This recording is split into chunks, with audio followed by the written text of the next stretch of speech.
Bonjour et bienvenue à cette troisième vidéo de la série Cisco Packet Tracer de 0 à Hero. Donc aujourd'hui nous allons nous focaliser sur la configuration des bases des équipements intermédiaires.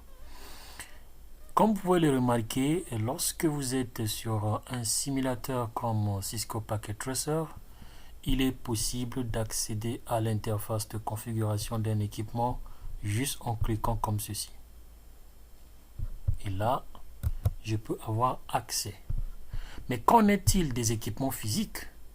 Est-ce que l'on peut cliquer sur un équipement physique pour accéder à son interface de configuration? Et bon, la réponse est non.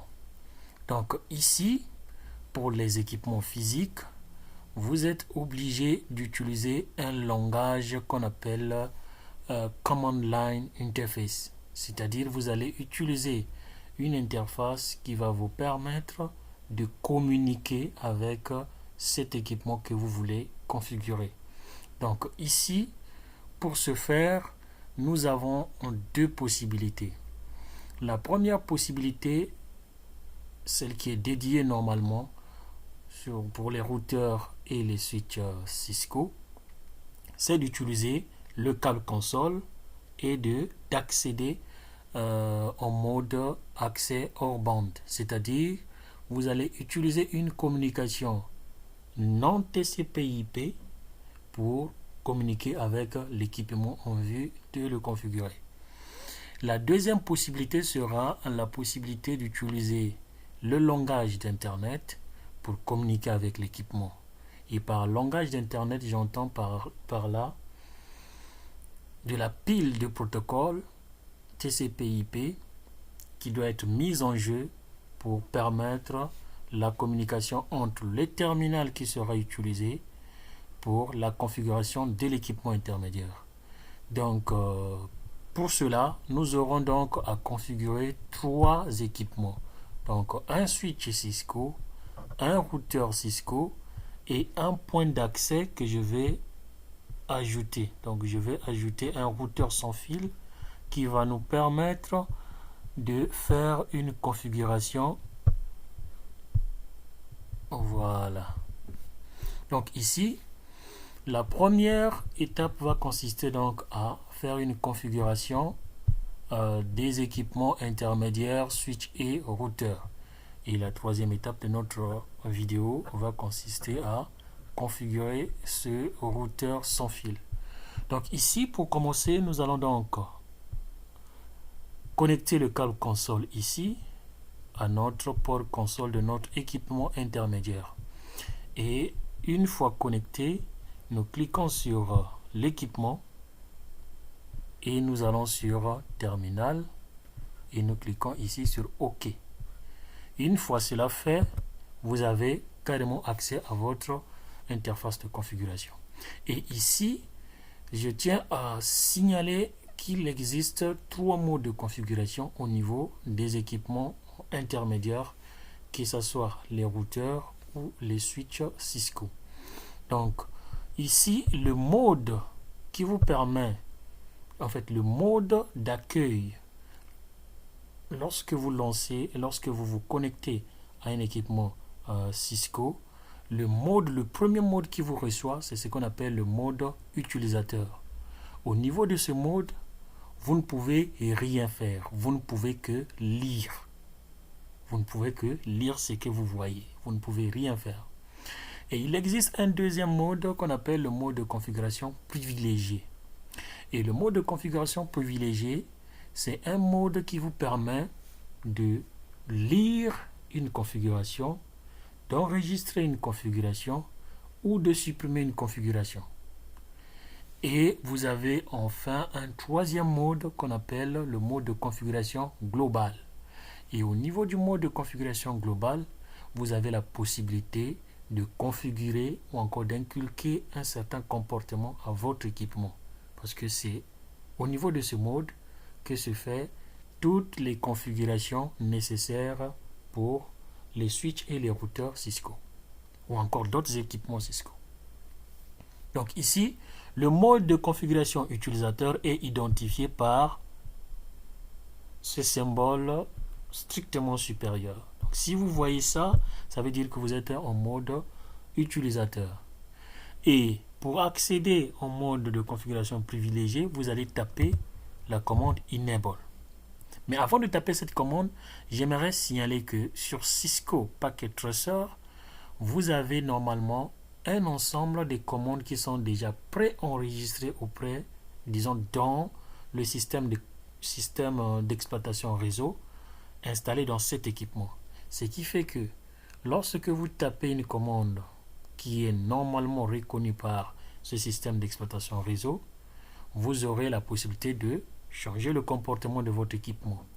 Mais lorsque vous tapez une commande qui n'est pas reconnue, vous aurez une sorte de traduction de ce mot qui a été mal tapé vers une adresse IP. C'est-à-dire que le système d'exploitation réseau va essayer de faire une résolution de ce nom qui a été mal tapé. Donc nous allons voir comment est-ce qu'il faut éviter cela. Donc ici, lorsque vous commencez à saisir une commande, dès que vous saisissez 2 caractères, vous pouvez utiliser le signe de ponctuation point d'interrogation pour voir quelle est normalement la commande. Donc ici, vous voyez que c'est Enable. Et aussi, si vous tapez déjà 2 ou 3 caractères, il est possible d'utiliser la touche tabulation pour compléter la commande. Et aussi, après avoir tapé, par exemple, cette commande, il est possible de vérifier quelles sont les possibilités qui s'offrent à vous après avoir tapé la première partie de votre commande. Donc ici, si j'utilise toujours le point d'interrogation, je vois que je n'ai plus d'autres possibilités parce que s'il y avait d'autres possibilités, je devais voir ici un certain nombre de commandes un certain nombre de mots clés à ajouter à cette commande. Donc ici, je valide. Donc ici, le mode de configuration utilisateur est identifié par ça. Le mode de configuration privilégié, par contre, est identifié par ce symbole dièse. Donc ici, j'avais dit que vous avez la possibilité de consulter une configuration, notamment avec la commande show. Vous avez la possibilité d'enregistrer une configuration, notamment avec la commande copy, running config, startup config, ou encore la commande write qui vient de write memory. Vous pouvez taper write memory, ça vous permet d'enregistrer votre configuration. Après, pour passer de la configuration privilégiée vers le mode de configuration global, vous tapez la commande configure. Mais là, je vais tabuler parce que je vous ai dit qu'il était possible de tabuler pour compléter la commande. Configure, je peux faire ça. C'est terminal. Terminal. Voilà. Et vous voyez ici, vous avez presque la même chose, presque le même symbole qu'ici. Mais ici, à la différence, vous avez un mot config. Donc là, vous avez vu les 3 différents modes et vous avez également vu comment est-ce qu'il faut compléter les commandes avec la touche tabulation. Et vous avez vu qu'il était possible aussi de chercher des commandes si vous ne connaissez pas qu'est-ce qu'il faut taper. Par exemple, ici à ce niveau, je peux faire point d'interrogation et ça va me lister toutes les commandes nécessaires qui peuvent être tapées à ce niveau-là. Donc, une fois que cela fait, nous pouvons donc commencer la configuration de base. C'est-à-dire, la première chose à faire, c'est d'abord désactiver la recherche DNS pour éviter qu'en tapant un mot qui n'est pas reconnu par notre système d'exploitation réseau, que le système d'exploitation réseau puisse lancer la résolution de ce nom. Et ça nous prend à peu près 1 minute. Donc ici, pour désactiver ça, nous allons taper la commande no IP domain lookup. Quand vous faites ça, là vous pouvez maintenant taper tout ce que vous voulez. Vous n'aurez plus ces problèmes. C'est-à-dire que ça vous dira juste qu'il y a un problème à ce niveau, mais ça ne va pas essayer de résoudre ce nom. Donc ici, après avoir fait cela, nous allons changer le nom de notre switch. Donc je tape hostname, je mets SW, là j'ai changé de nom. Je vais sécuriser le mode de configuration privilégié parce que je vous ai dit, le mode de configuration privilégié permet d'enregistrer une configuration, de supprimer une configuration ou ou de vérifier une configuration. Donc du coup, c'est un mode qui est critique et que ça doit être sécurisé. Donc ici, pour sécuriser le mode de configuration privilégiée, on va taper la commande enable secret et je mets Cisco. Je vais utiliser donc les mots de passe qui sont plus utilisés dans les TP CCNA et la formation Cisco CCNA. Donc ici, je viens de sécuriser le mot de configuration privilégiée. Après, je peux donc sécuriser l'accès via la ligne console. Donc line console 0.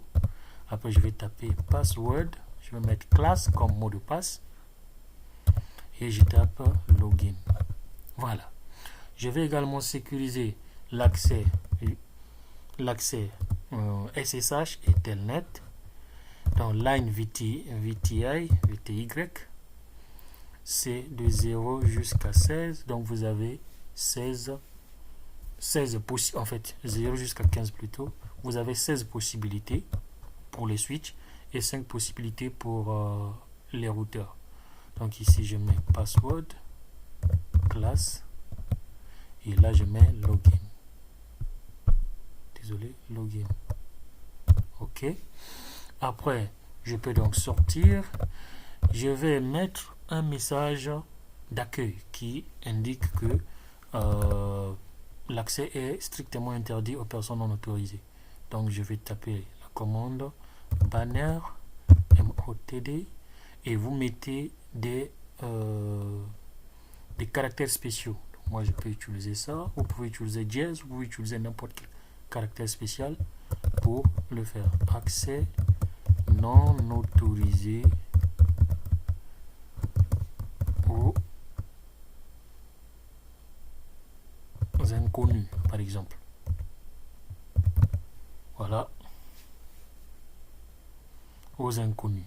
Je fais ça. Après, d'ici, je peux donc enregistrer la configuration. Maintenant, si je vais taper la commande, je vous ai dit que l'enregistrement de la configuration se fait en mode de configuration privilégiée. Mais si j'ai besoin de le faire à partir d'ici, je dois précéder toutes les commandes du mot do avant de taper la commande. Donc, je peux mettre do write et ça enregistre la configuration.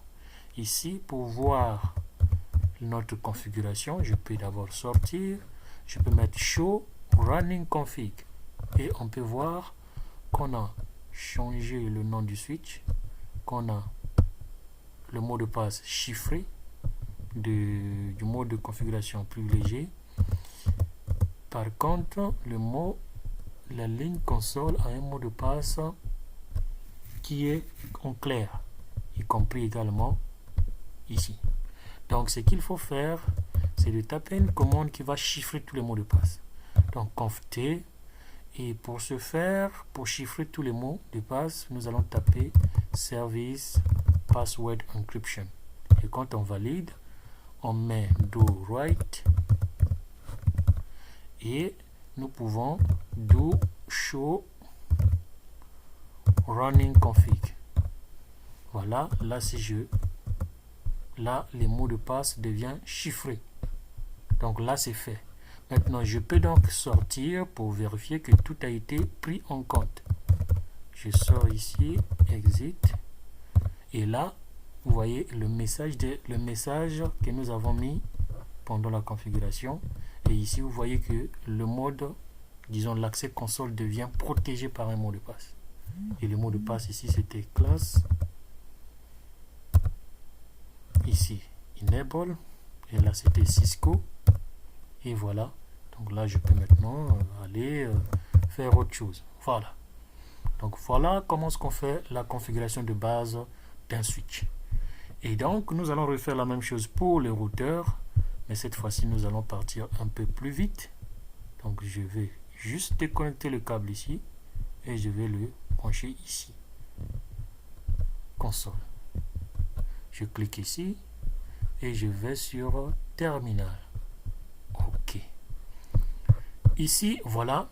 Ici, vous avez toujours ce message-là pour un routeur. Would you like to enter initial configuration dialog? Yes or no? Ici, vous allez toujours répondre non. Pourquoi? Parce que si vous dites yes, le routeur va vous demander un certain nombre d'informations comme le nom de l'équipement, vraiment des informations basiques afin de générer une configuration pour vous. Or, ce n'est pas ce que nous voulons et ce n'est vraiment pas conseillé parce que vous serez vraiment très limité. Ce qui fait que si vous mettez non, c'est à vous de prendre la main sur l'équipement et de configurer cet équipement comme vous voulez que cet équipement puisse fonctionner. Donc je mets no et ici donc c'est toujours enable conf terminal. Je mets toujours la première commande, rappelez-vous, no IP domaine lookup. Là c'est bon et là je peux maintenant changer le nom hostname R1.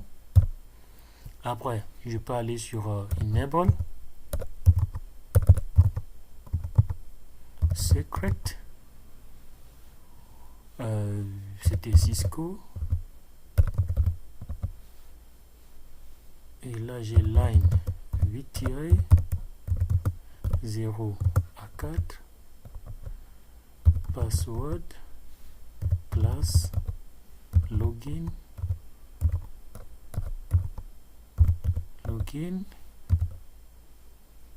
line console 0 password class login. Ici je signale que j'utilise ces mots de passe juste pour dans le cas d'apprentissage, mais dans les vrais équipements utilisez les mots de passe robustes. Donc ici je vais donc taper banner MOTD, je mets accès interdit. Bon, je ne vais pas mettre un message kilométrique. Vous pouvez mettre tout ce que vous voulez. Mais c'est ça, je mets juste le message. Après, je tape Service Password Encryption parce que nous savons déjà que si on laisse comme ça, les mots de passe seront en clair. Après là, je peux sortir. Je peux faire copy, running config, startup config ou encore write memory. Et là, je peux mettre show run. Des show running config. J'ai le mot de passe privilégié et j'ai les mots de passe console et tout. Donc là je peux faire ceci, je peux carrément sortir et là vous avez votre message et vous avez votre accès console qui est protégé par un mot de passe enable et vous avez l'accès privilégié également qui est protégé et voilà. Donc là, vous pouvez maintenant faire le reste des configurations. Donc voilà à peu près la configuration de base du routeur.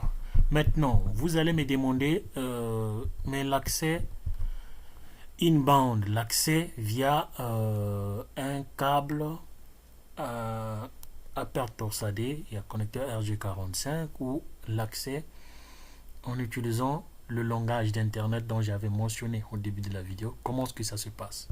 Pour illustrer cela, nous allons donc essayer d'accéder à ce routeur parce que physique, en fait, je vous mets dans le contexte réel. Lorsque vous avez un switch physique, vous ne pouvez pas cliquer sur le switch. Lorsque vous avez un routeur, c'est pareil. Vous devez passer par un câble console pour accéder à son interface de configuration. Quand vous avez un point d'accès ou un routeur sans fil, ça sera la même chose. Vous ne pouvez pas cliquer sur le routeur, mais il faudrait utiliser un ordinateur qui vous permet d'accéder à ce routeur ou encore un téléphone qui vous permet d'accéder à ce routeur. Donc, dans le cadre de la configuration de base de ce routeur, sans fil bien sûr, nous allons donc utiliser un PC portable. Donc ici, je vais prendre un laptop, ici. Je vais mettre ici. Et là, je vais donc ouvrir le laptop et je vais lui ajouter, je vais zoomer ici. Je vais donc lui ajouter l'interface, la carte réseau sans fil. Et par défaut, c'est ce que vous avez ici. Donc, il faudrait pour cela éteindre le PC. Donc, vous cliquez là. Vous allez cliquez maintenir ici pour enlever ça.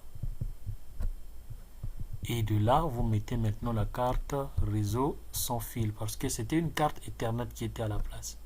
Et quand je fais ça, je vais maintenant redémarrer le PC et je peux maintenant sortir. Quand je sors, vous voyez déjà qu'il y a une liaison sans fil, c'est-à-dire que l'ordinateur s'est déjà connecté. Maintenant, comment accéder à l'interface de configuration de ça? Vraiment, là, je vous mets dans un monde réel. Je simule vraiment un cas réel. Donc, une fois que vous connectez votre ordinateur avec votre routeur sans fil, ce qu'il faut faire, vous allez sur votre ordinateur, vous allez chercher à savoir quelle est son adresse IP. C'est très important. Donc, vous allez ici et vous allez faire IP config. C'est ce qu'il faut faire. IP config. Et là, je me rends compte que j'ai cette adresse-là. Mais ce qui sera très important chez vous, c'est surtout l'adresse de la passerelle par défaut. Là où c'est écrit Default Gateway. Donc, ce que je vais faire, je vais copier cette adresse de Default Gateway. Je vais maintenant partir sur un navigateur. Donc, je vais ici. J'ai Web Browser ici. Je clique ici. Donc, le but, vous allez juste prendre cette adresse IP. Vous allez taper sur votre navigateur. Voilà. Donc, ici, je vais juste coller cette adresse IP et je valide. Voilà. Donc, ici, lorsque vous avez un nouveau routeur sans fil ou un point d'accès et que ça vous demande le nom d'utilisateur et le mot de passe, par défaut, vous pouvez essayer admin, mot de passe, admin. Si ça ne marche pas, mettez admin sans mot de passe. Ou si ça ne marche pas, vous mettez root, admin. Ou admin, root, ainsi de suite. Vous validez. Donc là, je valide. Et voilà, je suis carrément à l'intérieur de ce routeur sans fil. Et ici, comme nous sommes dans la configuration de base, le but c'est de changer déjà ce mot de passe par défaut. Donc pour cela, je vais directement au niveau de l'administration et je dois changer ce mot de passe. Router access. Donc ici, je dois changer ce mot de passe là. Je peux mettre par exemple Cisco. Hein? Et là, je mets classe par exemple. Et je vais cliquer ici Save Settings.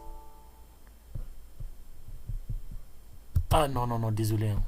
C'était le même mot de passe. Donc ici, je vais mettre Cisco. Voilà. Je vais Save. Quand je fais ça, ça me demande de retaper. Donc là, j'ai Cisco. Non, username, ça sera toujours admin ici. On n'a pas changé le username. Mais le mot de passe, c'est Cisco. Et voilà. Settings are successful. Donc là, je peux continuer. Quand je clique sur continuer, j'ai maintenant accès ici. Et vous avez aussi remarqué que l'ordinateur s'était connecté automatiquement à notre Wi-Fi, à notre sans fil. Donc du coup, il faudrait sécuriser là-bas aussi. Donc je vais gérer sur Wireless. Et sur Wireless, je vais regarder ici. Le mode, on a mis Mix. Là, il n'y a pas de souci. Network Name, SSID. Ici, c'est Default. Donc je peux mettre, par exemple, Cisco Packet Tracer. Ça, c'est le nom de mon réseau. Ici, la diffusion de mon SSID, c'est-à-dire que du nom de mon réseau est activée. Si vous voulez faire ce qu'on appelle réseau masqué, il faudrait juste désactiver la diffusion de votre nom du réseau. Et vous verrez que ça vous mettra quelque chose du genre réseau masqué. Et vous devez donc entrer le nom correct et le mot de passe correct. Donc là, j'ai déjà fait au niveau du nom. Donc ici, il faut save. Et quand je vais faire save, normalement, je serai déconnecté. Je ne sais pas si je serai toujours connecté. Bon, étant donné qu'on n'a pas encore mis le mot de passe aussi. Donc, je peux aller sur Wireless Security. Là, Security Mode Disable. Donc là, je dois prendre le WPA personnel ou entreprise. WPA2 personnel. Request Timeout. Là, apparemment, je suis sorti. Je vais essayer de regarder. Est-ce que je suis toujours connecté? Non, je ne suis plus connecté. Donc, je peux aller ici, sur l'ordinateur. Je vais aller sur Wireless. Et je vais connecter encore mon ordinateur, disons mon ordinateur sur le réseau. Donc, ici, je vais faire Refresh. Voilà, vous avez votre réseau ici, sans fil. Cisco Packet Tracer. Et je vais cliquer sur Connect. Étant donné qu'il n'y a pas de mot de passe, donc ça va se connecter pour le moment. Parce qu'il n'y a pas de mot de passe. Voilà, je pense que ça s'est connecté.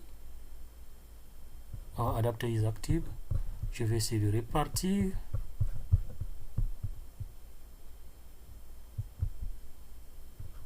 Désolé, attendez. Voilà, ça s'est connecté. Donc je vais repartir. Je vais maintenant sécuriser, mettre un mot de passe. Parce qu'il n'y a pas de mot de passe pour le réseau. Ça aussi, ça fait partie de la configuration de base, mais dans le cadre des routeurs sans fil ou des points d'accès. Voilà, donc ici, vous avez toujours la même adresse, 192.168.10, non, .0.1. Je fais ça, j'ai admin, et là j'ai Cisco. Une fois à l'intérieur, je peux aller sur Wireless, je vais sur Security, Wireless Security, et là je vais activer WPA2 personnel, et là je peux mettre mon mot de passe. Disons le chiffrement, vous laissez AS, c'est bon, et là je mettrai classe, par exemple, et je vais valider. Bon, on dit qu'il faudrait que ça soit 8 caractères. Je peux mettre combiner Cisco classe. Voilà. Ça c'est vraiment pour simplifier, hein. Mais dans le cadre professionnel, ne faites jamais ça parce que ça sera vraiment une sécurité très basique et ça ne va pas vous avantager. Ça peut vous conduire à des attaques. Donc ici, si je répare, vous verrez que ça s'est encore déconnecté. Et s'il faut encore reconnecter cet ordinateur, je vais sur Wireless. Et là, je vais donc aller sur Connect. Je vais voir si voilà, le signal est là. Et je clique sur Connect ici. Et là, ça me demande maintenant un mot de passe. Donc là, j'aurai classe, non, Cisco classe. Et là, je peux connecter. Et voilà, ça s'est connecté.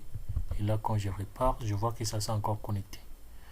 Donc, voilà à peu près ce qu'il faut faire concernant la configuration de base des équipements Cisco. Ici, pour les équipements comme les switches et les routeurs, comme ceux-ci sont, qui sont normalement, qui n'ont pas cette fonctionnalité sans fil, vous devez utiliser le câble console afin d'accéder au mode hors-bande, c'est-à-dire que le mode qui n'utilise pas le langage d'Internet, c'est-à-dire la pile de protocole TCP/IP. Parce que le câble console ne parle pas le langage d'Internet. Il n'utilise pas la pile de protocole TCP/IP. Alors qu'ici, vous devrez normalement vous appuyer sur cette pile de protocole TCP/IP pour communiquer avec l'équipement intermédiaire que vous voulez configurer. Donc, si vous avez aimé cette vidéo, merci de liker, de partager et la série va continuer. Merci beaucoup et on se retrouve dans le prochain épisode. Merci.